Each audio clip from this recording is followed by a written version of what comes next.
Leo a la gloria del Padre, del Hijo y del Espíritu Santo. La iglesia dice, cazadme las zorras pequeñas que arruinan las viñas, pues nuestras viñas están en flor. Cazadnos las zorras pequeñas que arruinan las viñas, pues nuestras viñas están en flor. Yo prediqué una serie aquí incluso fue la última serie que predicamos de este año, que yo le titulé 9 más un pecado mortal de la iglesia. 9 más un pecado mortal de la iglesia. Y para resumir esta serie, que es la última serie del año que estamos resumiendo, yo escogí este versículo. ¿Por qué escogí este versículo? Porque creo que este versículo encapsula el pensamiento total de esta serie. Yo les dije a ustedes que cuando hablaba de pecados mortales de la iglesia, yo no estaba hablando de pecados que necesariamente te van a llevar al infierno o van a hacer que tú te pierdas. Yo les dije a ustedes que les quería hablar de unos pecados o de unas actitudes, comportamientos que si no se corrigen pueden ser mortales. Por ejemplo, usted toma un niño chiquito de 2, 3 años y ese niño desde pequeño empieza a ser un picaflor y empieza a ponerse medio atrevido con las nenas, especialmente con las nenas mayores.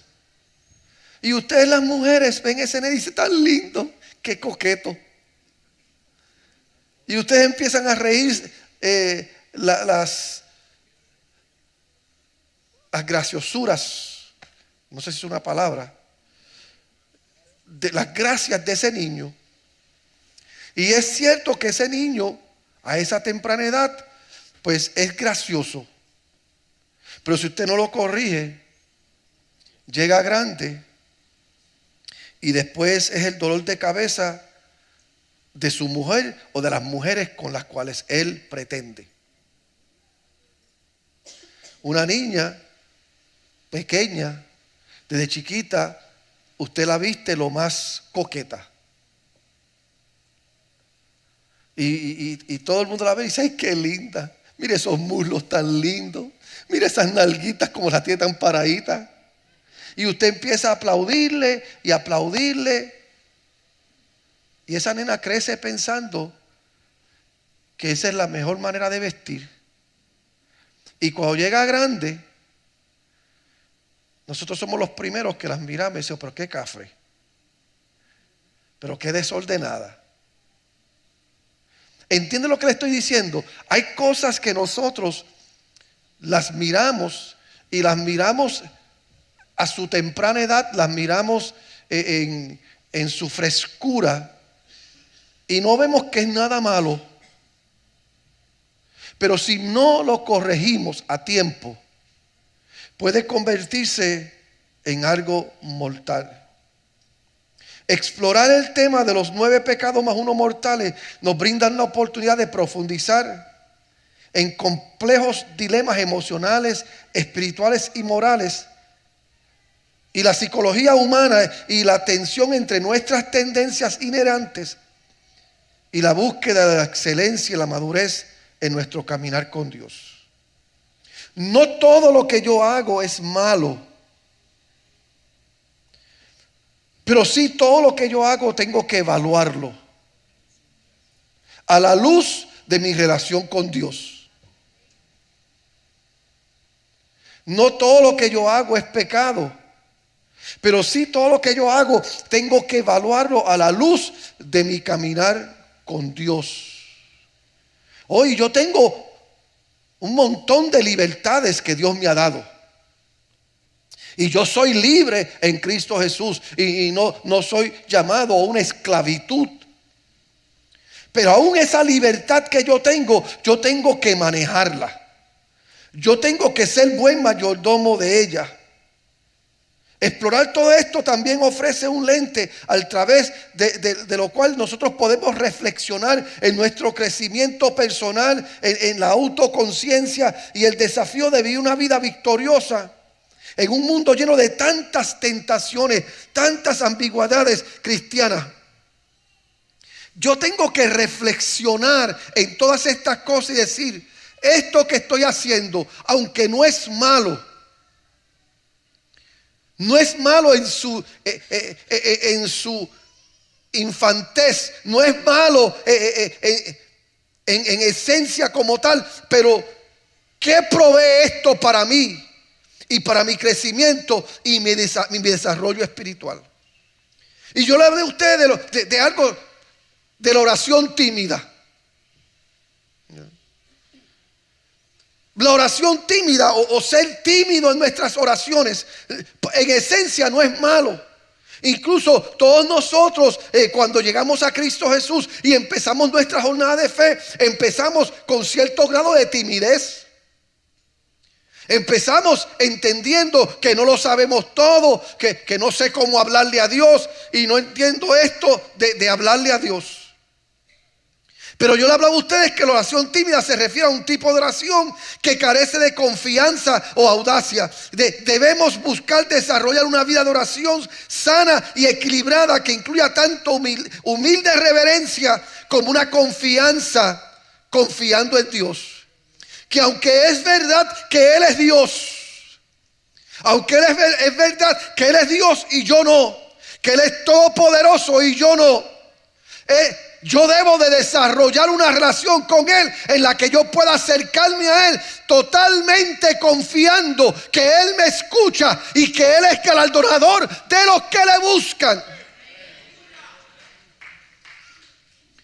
Yo le hablé a ustedes de ojos secos y les digo a ustedes que la visión es poderosa porque crea un camino entre lo visto y lo invisible.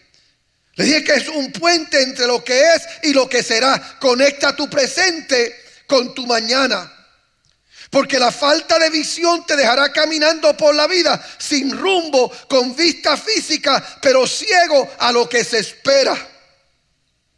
Y esto se debe a la falta de visión que te deja operando solo dentro de tu capacidad, pero desconectado de tu llamado. Cuando yo lo único que veo es lo que está aquí, lo que yo puedo tocar.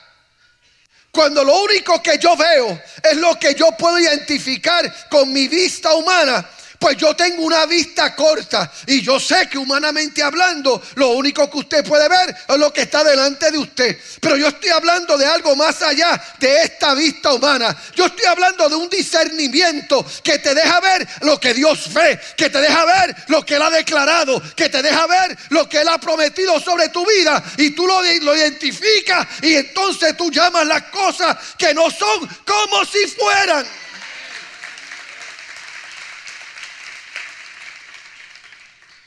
Y muchas veces, amén, la vista corta se debe a que deja de operar dentro de lo que Dios te manda y opera solamente dentro de lo que tú puedes ver. Y le hablaba a usted de la importancia de desarrollar visión espiritual. La importancia de desarrollar una óptica que te deja ver a Dios en tu vida. Esa es la diferencia entre el que tiene a Cristo y el que no tiene a Cristo. El que tiene a Cristo ve a Dios en su vida. El que no tiene a Cristo no ve a Dios en su vida. A mí me gustó como lo puso el doctor Navas una vez en un mensaje que él predicó. Él dijo que el que no tiene a Cristo sale de su casa por la mañana, va de camino al trabajo manejando, por poco tiene un accidente de carro, se zafa de ese accidente, llega al trabajo y le dice: muchacho, por poco tengo un accidente, salió un loco de allá y se me cruzó al frente, y si no es porque yo sé manejar, y si no es porque yo soy un duro detrás del guía, hubiese pasado un desastre. Eso es lo que dice el que no tiene a Cristo. El que tiene a Cristo tiene la mismita experiencia. Llega a su trabajo Y le dice a los amigos, un muchacho, se me cruzó un loco al frente, porque aunque tenemos a Cristo, identificamos locura como quiera. Se nos cruzó un loco al frente que venía desenfrenado y por poco me parte en dos. Y si no es por la misericordia de Dios que tomó el guía, el que tiene a Cristo ve a Dios en todo. Diga conmigo, en todo. El que tiene a Cristo ve a Dios en todas las operaciones de su vida. Por eso es importante la visión espiritual. Les hablé de algo que, si fuese de mí, no lo tocaré el tema. Pero como no viene de mí, viene del cielo, tengo que tocarlo. Púlpitos débiles. Y le dije a ustedes que la muerte de la verdad en nuestra sociedad ha creado una decadencia moral en la que todo debate termina con un ¿quién dijo? No debes hacer eso. ¿Quién lo dijo? Esa actitud no es correcta. ¿Quién la dijo? ¿Quién lo dijo? Y le dije que cuando abandonamos la idea de la verdad absoluta, lo único que queda es subjetivo y una opinión. Nuestros púlpitos se han convertido débiles porque de ellos fluye una falta de verdad absoluta. Ya queremos o predicamos solamente lo que entretiene a la gente. Hay púlpitos donde ya no se puede mencionar al diablo. Hay púlpitos donde no se puede llamar pecado, pecado. Hay púlpitos donde usted le pregunta al predicador si el homosexualismo, el adulterio, la fornicación, el lesbianismo es pecado. Y hay púlpitos donde dicen eso es relativo dependiendo a qué te refieres. Es como los otros días le preguntaron para que vea lo loco que está este país. Los otros días le preguntaron a 3 de las presidentes de las universidades más prestigiosas de este país: Penn State, MIT y Harvard.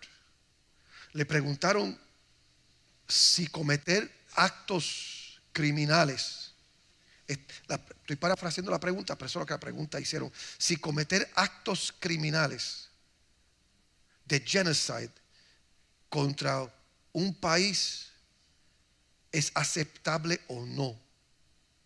¿Y sabe cómo contestaron las 3? Todo depende del contexto. Eso es como preguntar, matar a alguien, asesinar a alguien, ¿está bien o está mal? Y decir, depende del contexto. Así está nuestra nación. Pero más triste que eso, así están nuestros púlpitos. Estamos predicando un evangelio en el que no hay mucho en juego. Critiquen a nuestros viejos y hablen del pasado neófito de muchos de nuestros antepasados. Pero una cosa ellos estaban claros: que había un cielo al cual llegar y un infierno del cual escapar. Y por eso teníamos predicadores como G. que decían: Cristo viene, arrepiéntete.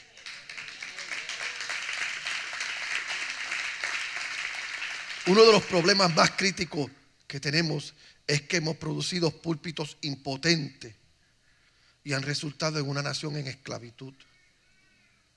Miren, hermano, tenemos congregaciones llenas de personas que prefieren escuchar cosas que están alineadas con sus deseos personales en lugar de escuchar la verdad que los confronta. Y nuestra responsabilidad es compartir el evangelio tal como nos ha sido dada la palabra. Y yo no soy responsable de cómo o si se recibe.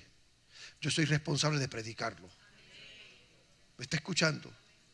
Mi trabajo no es manipular la aceptación del pueblo. Y hoy en día es uno de los problemas que tenemos, que queremos manipular la reacción del pueblo Por eso es que ahora hay iglesias que están como los clubes estos nocturnos, que cuando quieren que aplaudan, ponen en pantallas, aplauden. Cuando quieren que alaban, ponen en pantalla, alaban. Yo he ido a congregaciones que tienen comités de alabanza. Y usted dice, pero eso no es lo que tenemos. No, no. Tienen un grupo de personas que están estratégicamente sentados en el templo para que cuando se pone un poquito muy apagado el ambiente, ese grupito estratégico provocan el ambiente. Estamos viviendo en un mundo donde la gente lo que quiere es que se les rasque la vena sanguínea de ellos, en vez de que se le toque el corazón para llevarlo a un lugar de arrepentimiento. ¿Por qué esto sucede? Les dije que esto sucedía por la fe pequeña que existe en muchos. La fe que la Biblia habla del grano de mostaza se refería no a la cantidad, sino a la existencia de fe. La existencia que te permite creer, aunque no tiene evidencia para creer. Así que cuando Jesús dijo, si tuviese fe como un grano de mostaza, Él no estaba hablando del tamaño de tu fe. El problema es lo que la mayoría de los cristianos sufren, no es una pequeña cantidad de fe. Lo que luchan es la falta de fe. La fe que mueve montaña no se va cuando Dios calla. Tener fe, y la fe que la Biblia habla, es un modo de creencia que te dice, aunque no veo, yo creo. Aunque no siento, no creo. Y aunque las cosas no están como yo quiero, yo sigo creyendo. Porque Dios sigue siendo Dios en las buenas, en las malas. Dios es Dios.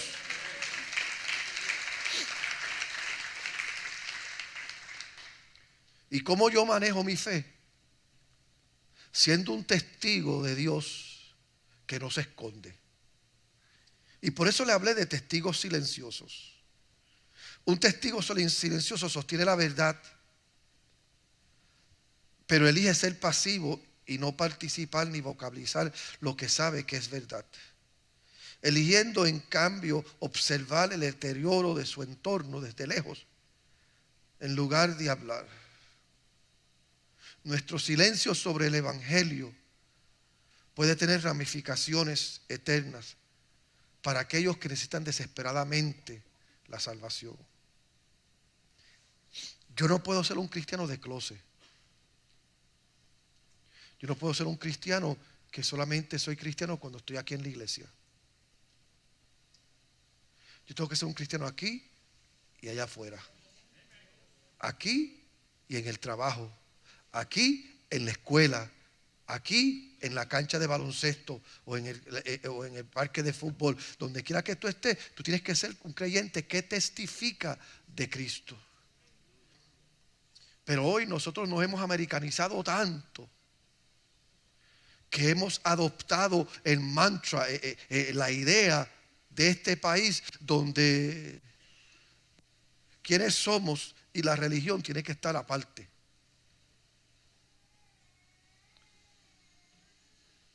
Y yo voy a decirle esto, ¿quién es usted? Y su cristiandad no se puede compartimentalizar. ¿Sabía usted eso? ¿Quién es usted como persona? ¿Y quién es usted como creyente? No se puede compartimentalizar.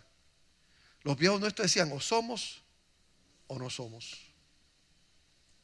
Así que, si tú eres cristiano y tú le sirves a Dios, tú eres creyente donde quiera que tú estás. Y tú no te escondes de quién tú eres. Tú le sirves a Dios. Les hablé de aquellas personas que quieren vivir su vida, pero no tienen gozo en ella. Y a veces nosotros confundimos lo que es felicidad y lo que es gozo. La felicidad proviene de estimulantes externos que nos afectan en las áreas de nuestras emociones y nuestra mente. La felicidad se define por un nivel de satisfacción. Yo puedo ser cristiano y no necesariamente estar feliz. Porque si yo soy creyente y el doctor me dice que estoy enfermo, eso no es causa de felicidad. Si yo soy creyente y mi esposo o mi esposa me deja, eso no es causa de felicidad. Bueno, depende del matrimonio que usted tenga.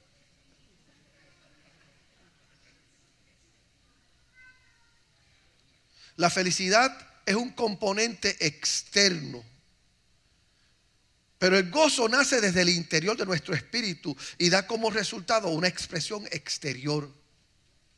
Y mucha gente piensa que el gozo también es un sentimiento y por eso muchas veces se confunden con la felicidad. Pero felicidad está condicionada a tu entorno, mientras que el gozo es una comprensión de quién es Dios independientemente de lo que tú estás viviendo.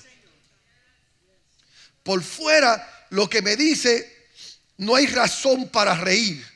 Pero por dentro hay algo que me dice, aunque no puedes reír por fuera, pero no puedes permitir que eso que estás viendo, que eso que estás viviendo te paralice. Por lo tanto, eleva una alabanza al cielo.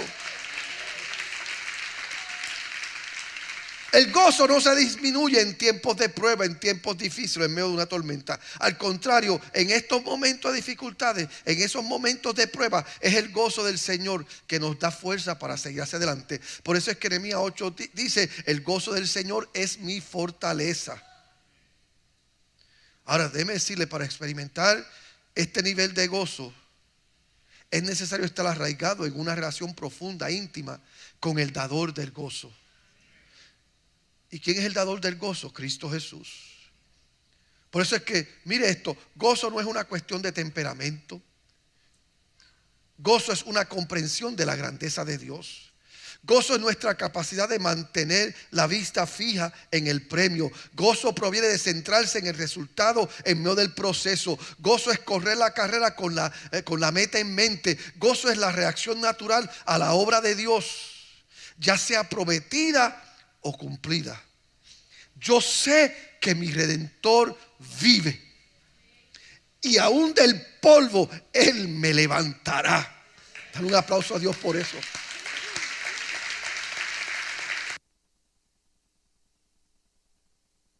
Y Dios nos manda a ser creyentes gozosos. Pero para ser una persona gozosa, tienes que conocer a Cristo Jesús. Tienes que tenerlo en tu corazón. Les hablé de poca compasión. Y les dije que cuando no comprendas tu papel y tu función dentro del reino, no tendrás más remedio que aferrarte a la religión como una forma de medir tu nivel de cristianismo. Si tú no sabes quién tú eres y a qué Dios te ha llamado, tú vas a ser una persona que simplemente sigues una serie de normas, una serie de reglas, porque crees que de eso se trata. Nuestra identidad no proviene de las reglas que seguimos, sino de a quién seguimos y de nuestra capacidad de reflejar su carácter en lo que hacemos en nuestra vida diaria. Lo más cerca que algunas personas estarán de Dios somos nosotros. Y si maltratamos al menos afortunado, entonces estamos exhibiendo a un Dios que oprime. La única Biblia que una persona va a leer va a ser usted. Yo le voy a decir esto y se lo digo de experiencia personal. Hay gente que no quiere saber de Dios ni de la iglesia por los testimonios que ven en otros cristianos. Yo me crié en el Evangelio y cada día que pasaba yo odiaba más el Evangelio. Y cuando llegué a una edad de 11 años, me desenfrené, me fui y hice todo lo contrario a lo que un día me estaban enseñando. Porque para mí todos los cristianos eran unos hipócritas. Porque yo veía lo que hacían en la iglesia y yo vivía como vivían fuera de la iglesia. Yo veía cómo se abrazaban aquí en la iglesia y cuando llegamos a casa cómo espellejaban a los hermanitos de la iglesia. Yo veía cómo Le decían al pastor, usted y tenga. Y cuando llegaban a la casa, desnudaban al pastor y el mensaje del pastor. Y yo les digo a ustedes que ese tipo de actitud es anticristo. Y le digo a ustedes que es importante que nosotros aprendamos a vivir una vida de compasión por los menos afortunados y por aquellos que no se conectan a nosotros, porque es posible que el único mensaje que ellos escuchen de Dios sea el que usted vive. Y para eso hay que tener un compromiso entero en el Señor. Y la verdad, un compromiso que no debe ser pequeño. Porque el compromiso es una firme dedicación y lealtad a una persona, causa o curso de acción. E implica tomar una decisión deliberada de invertir tiempo, esfuerzo y recursos en el cumplimiento de tus obligaciones. En Romanos 12, Pablo destaca el concepto de compromiso como una forma de adoración. Mi compromiso debe ser mi adoración a Dios. Solo entregándonos completamente a Dios podremos verdaderamente ofrecer nuestras vidas en sacrificios vivos dedicados a su servicio. Yo no puedo decir que yo le creo a Dios y que yo acepté a Dios y le sirvo a Dios y no tener un compromiso con Él. Repito, yo no puedo decir que yo le creo a Dios, que yo le sirvo a Dios, que yo creo que Dios existe y no tener un compromiso con Él. Si de verdad Dios existe y yo lo veo en mi mente y yo lo sé en todo lo que yo soy, pues entonces mi existencia, donde quiera que yo estoy, le rinde tributo a Él. Porque adoración es darle a Dios su merecido valor. Me gusta lo que John Piper enfatiza en que la adoración no se limita a un momento o un lugar específico, sino que se extiende a todas las áreas de la vida. Sugiere que cuando nos comprometemos con Dios ofreciendo nuestros cuerpos como sacrificio vivo, estamos viviendo una vida de adoración. Piper afirma que el compromiso en la adoración implica atesorar a Cristo por encima de todo y encontrar nuestra máxima satisfacción en Él. En Él. Sabiendo que Él es Dios, que Él existe y que debemos de adorarle a Él. Y nos comprometemos a eso. Y al comprometernos a eso, pues podemos dar una adoración que no es superficial. Porque cuando el corazón está lejos de Dios, la adoración es vacía, inexistente. La adoración verdadera y auténtica es donde la mente comprende la verdad y luego activa las emociones en alabanza, adoración y amor por Dios. Me gusta lo que dice Amós 9:11. En aquel día restauraré el tabernáculo caído de David, repararé sus muros rotos y restauraré sus ruinas y los reconstruiré como solía ser.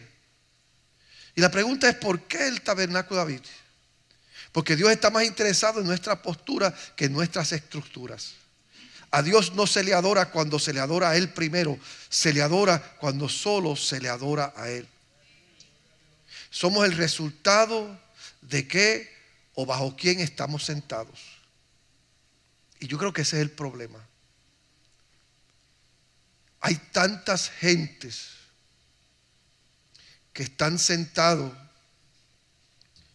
bajo alguien que lo único que le habla y le dice es lo que ellos quieren oír. Que de lo único que hablan es de emociones. Que les rasca la cosquilla del corazón a ellos. Y por lo tanto, es inevitable que la música que se canta, los mensajes que se predican, están centrados en el hombre. Porque los que están escribiendo canciones están sentados bajo la autoridad de alguien que lo único que hace es alimentar su vena sanguínea. Los únicos mensajes que predican son los mensajes que ellos adoptan bajo quién están ellos. Y tenemos una cristiandad superficial. Una cristiandad sin compromiso. Una cristiandad sin adoración verdadera. Por lo tanto, lo que estamos presenciando es la manifestación de un momento creado por el hombre, lleno de emociones. Y esto resulta en un grupo de personas adictas a momentos y experiencias que no tienen profundidad ni relación con el Dios a quien dicen adorar. Yo sé que esta iglesia no es para todo el mundo. Usted no sabe cuántas veces hay gente que me han dicho: pastor, me gustaría quedarme con ustedes, pero ustedes son muy exigentes.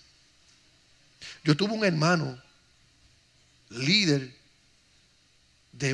que vino aquí de su país, líder. Y esto fue lo que me dijo: me gusta cómo ustedes cantan. Me gusta cómo ustedes manejan el culto, el orden del culto. Y me dijo: y hasta cierto punto me gusta el mensaje suyo. Y me dijo: y de ahí es que viene el problema. Hasta cierto punto. Porque su mensaje me confronta demasiado. Y en esta etapa de mi vida yo no necesito ser confrontado. Yo lo que quiero es que me dejen vivir.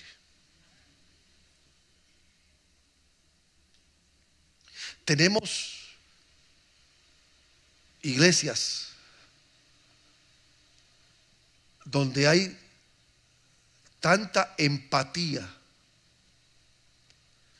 y de la empatía, simpatía con el modus vivendi del mundo, que no podemos ser íntegros en nuestra adoración. ¿Por qué? Porque si somos íntegros en nuestra adoración, nos quitamos nuestras coronas y las ponemos a los pies de Cristo. Nos despojamos de nuestros pecados y los ponemos ante la cruz de Cristo. Y nos humillamos ante la poderosa mano de Dios, no como yo quiera, sino como tú quieres, Señor.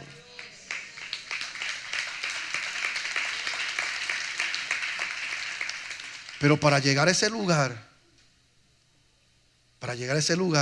de autenticidad, y llegar a ese lugar donde nuestra adoración sea producto de una profunda intimidad con Dios, tenemos que estar en el lugar donde, lo que dice la Biblia, el principio de la sabiduría es el temor a Jehová.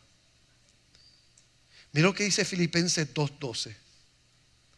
Por tanto, amados míos, como siempre habéis obedecido, no como en mi presencia solamente, sino mucho más ahora en mi ausencia, ocupaos en vuestra salvación con temor y temblor. Porque donde no hay temor de Dios, el resultado es un evangelio de conveniencia. El temor del Señor es uno de los conceptos más incomprendidos y menos enseñados en nuestros tiempos. Y uno de los mayores desafíos que enfrentamos hoy es que tenemos muchos creyentes que están enamorados de Jesús, pero no de Él como Dios.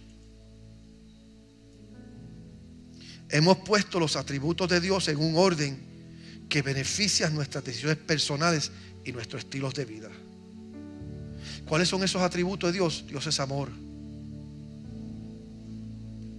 Dios es bueno. Dios es misericordioso. Dios de gracia. Todos esos atributos de Dios los hemos puesto en el orden que nos corresponden, y al fin de que Dios es amor, Dios es bueno, Dios es misericordioso, Dios es Dios de gracia, Dios es Dios de paz. Al fin de todos ellos ponemos: y Dios es santo. Y hemos perdido la marca, porque es verdad que Dios es amor, que Dios es paz, que Dios es gracia, que Dios es Dios de misericordia. Es verdad que todas esas cosas son verdad de Dios, son parte de los atributos de Él. Pero yo me atrevo a decir algo aquí que lo dije la otra vez, y yo sé que causa problemas con los que les gusta estudiar mucho la Biblia, pero lo vuelvo y lo repito porque no me importa la opinión de usted. A mí lo que me importa es la opinión de Dios en mi vida. Yo me atrevo a decir que el error más grande que hemos cometido es que hemos puesto dentro del orden de los atributos de Dios la santidad de Él, y como pecado la hemos puesto último. Como irreverencia máxima es que incluimos la santidad de Él dentro del concepto de sus atributos, cuando la verdad es que la santidad no es un atributo de Dios. La santidad es la esencia de Dios. Dios es santo, santo, santo.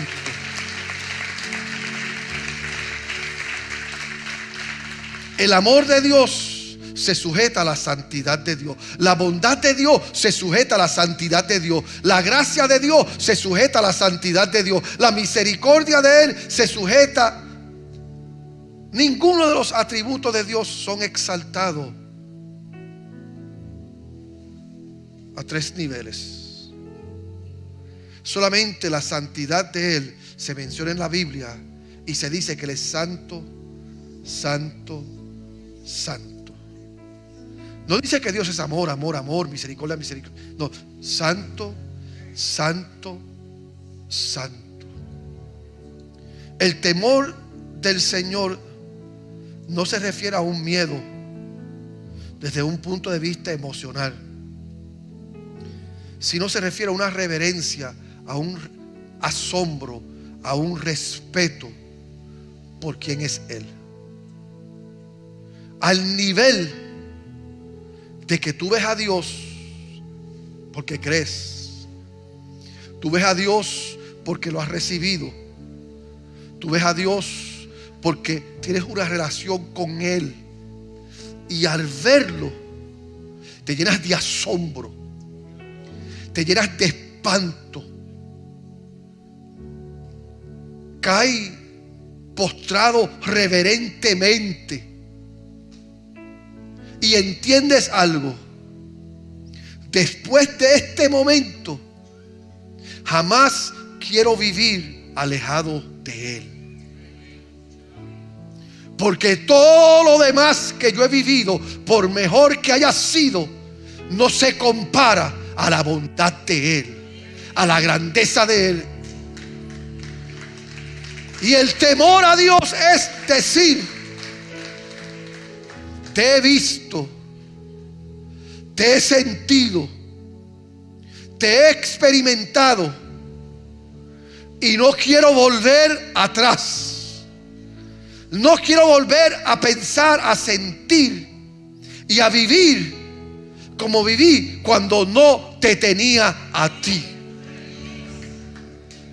De ese temor es el que yo estoy hablando, que te da espanto pensar que Dios te puede dejar, que te da espanto pensar que vas a vivir desconectado de Él, que te da espanto la noción de no tener a Cristo en tu corazón.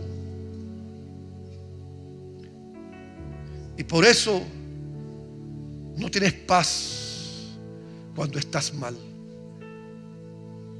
No tienes paz mientras vives en pecado. El problema de algunos de ustedes es que tienen demasiado de Dios para ser felices sin Él, pero demasiado del mundo para ser feliz en Él. Y vives en esas dos aguas.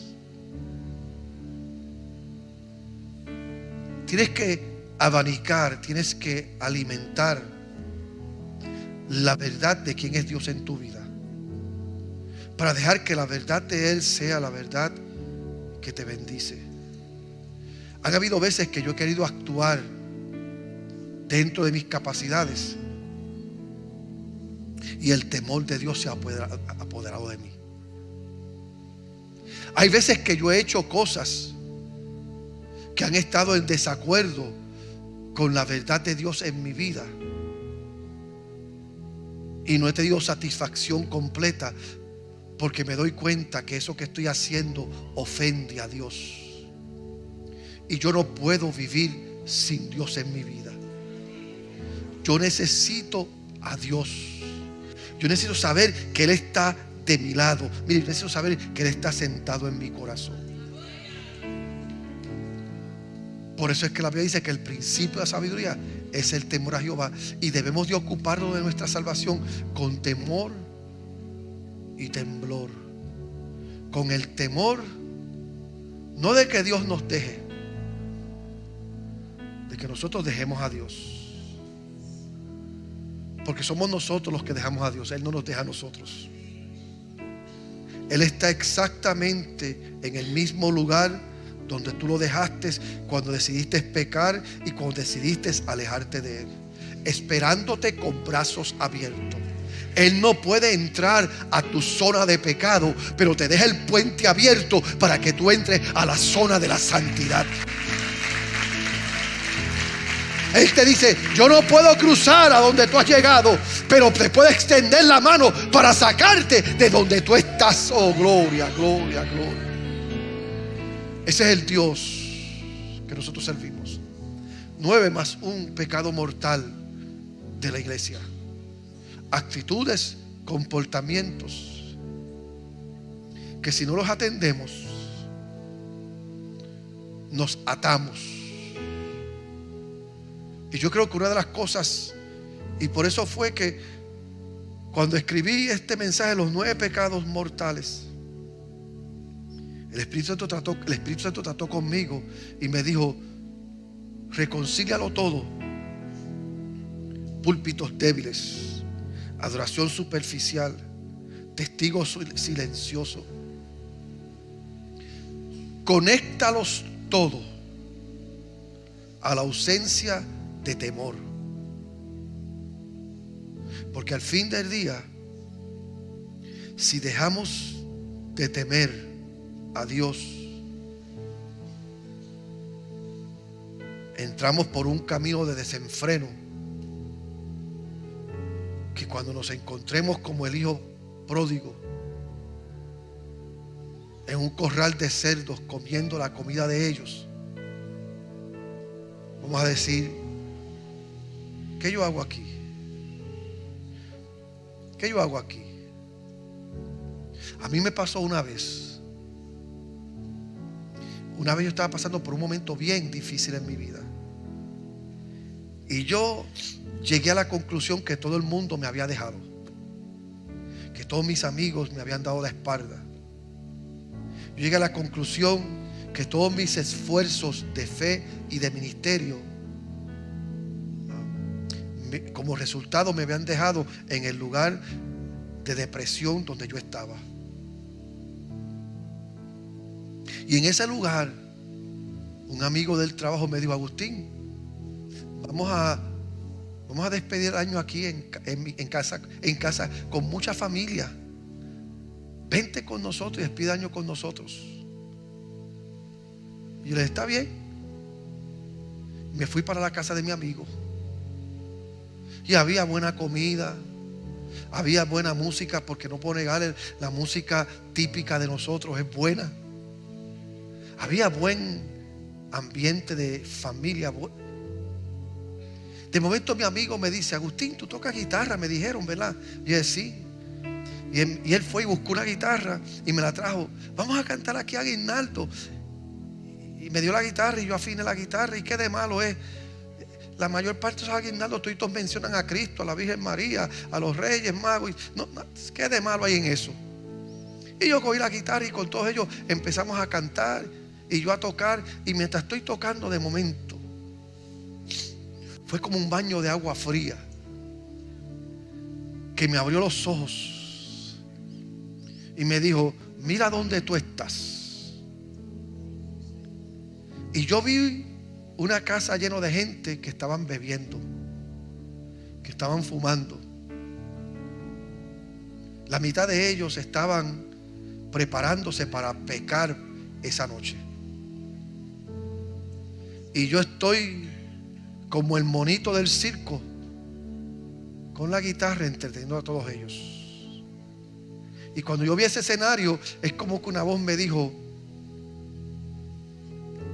te has olvidado de quién tú eres. Tú no eres un mono de circo que entretiene a las masas. Tú eres un ministro que predica y confronta y enseñas. Oh,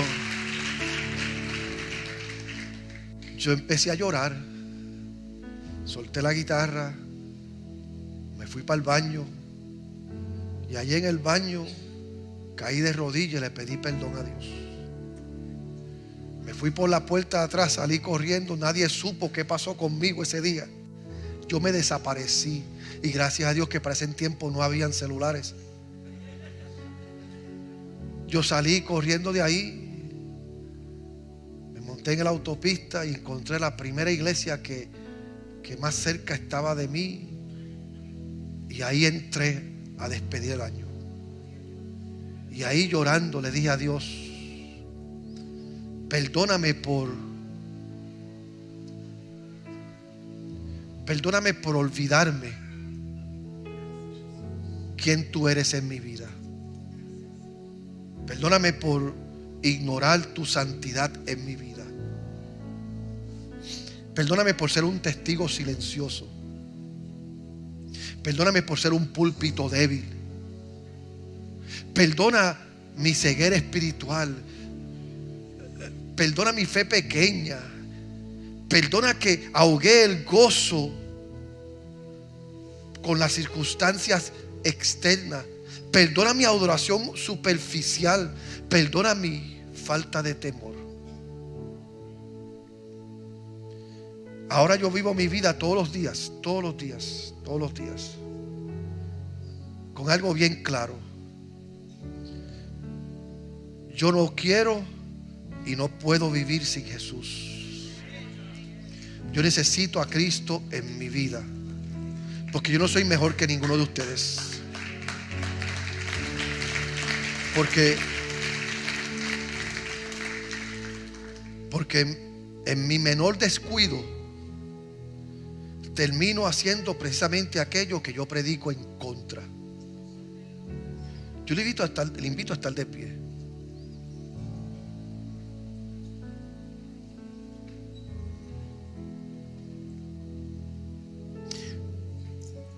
La iglesia de Jesucristo y el mundo cristiano, de nombre o de fe, la iglesia de Jesucristo y el mundo cristiano de nombre o de fe se está preparando para celebrar la Navidad.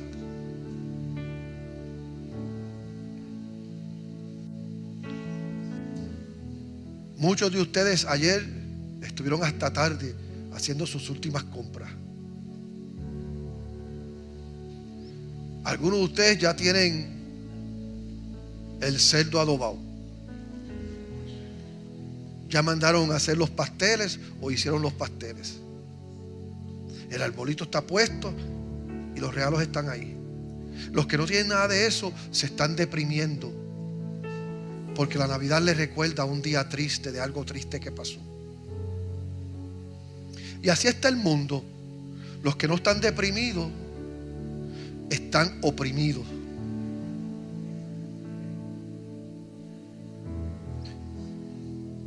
Porque hemos olvidado una cosa: que sin Cristo no hay Navidad.